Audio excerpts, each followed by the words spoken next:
I'm back in the saddle again, out where a friend is a friend, where the longhorn cattle feed on the lowly Jimson wheat.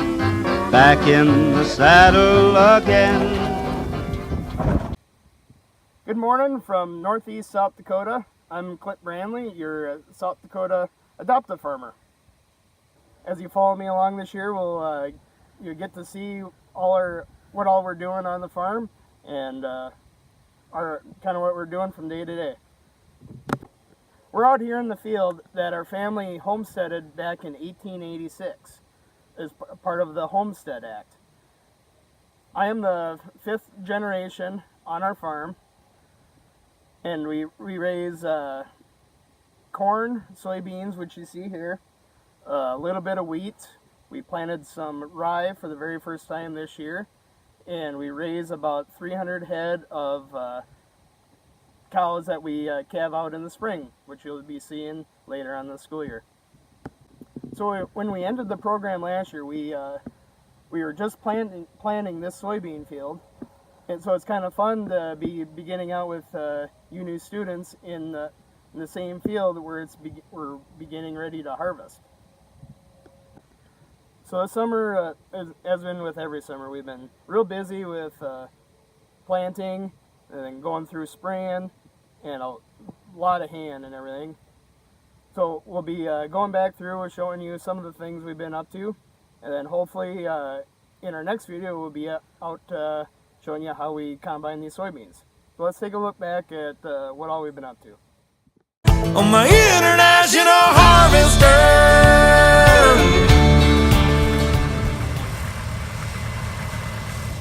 Back in the middle of August, we were busy with combining wheat.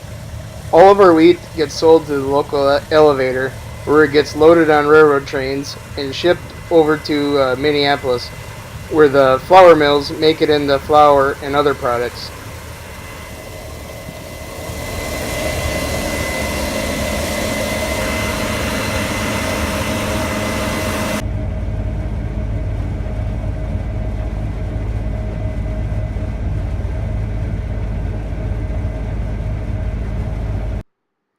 The stalk of the plant, which is separated out from the grain, is what we call straw.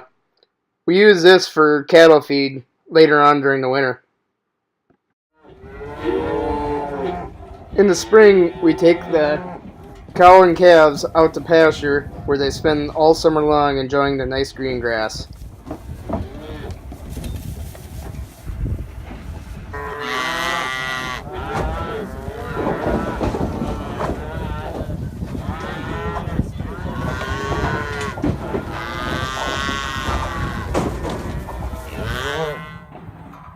In the fall, we go through all of the pastures and separate the cows from the calves so we can give the calves their fall shots. We try to keep the calves as calm as possible and use sorting sticks to help direct the calves in the direction that we want them to go.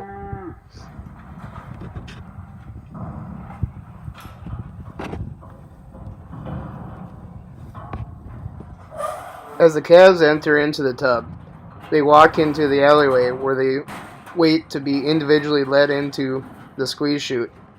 Here, each individual calf is weighed and given their vaccinations, which help prevent diseases such as pneumonia.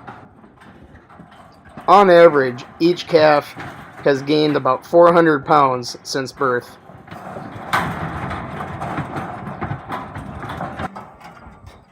The squeeze chute squeezes down on the calf, calming the calf to make it safe for both the calf and the vet.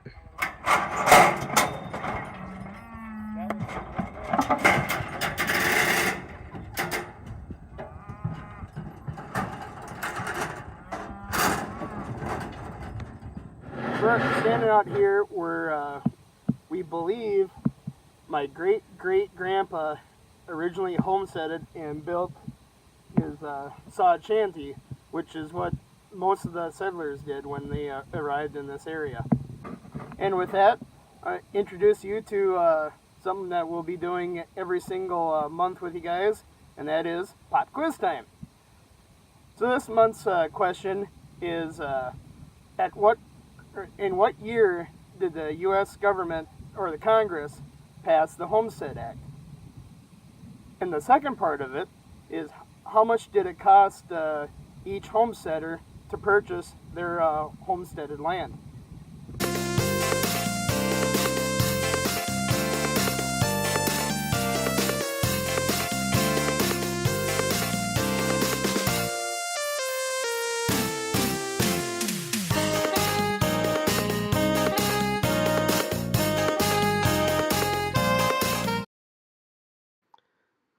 Fall is a busy time of year as we are preparing for the fall harvest. Here we are chopping the corn plant into what we call silage, which will be fed later on this winter for the cows and the calves.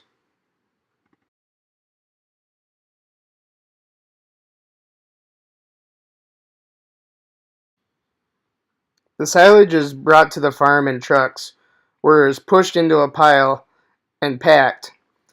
This helps remove air out of the material and helps with the fermentation process.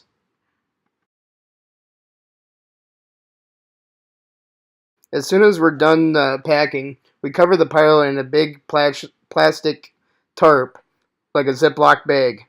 This helps keep air and moisture out of it to help reduce spoilage.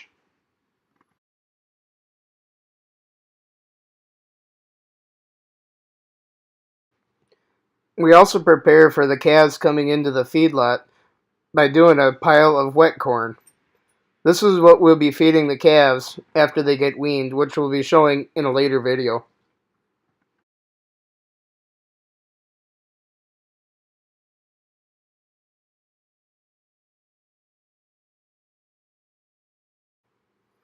It gets finely ground and pushed into a pile, just like the same way we do with the silage.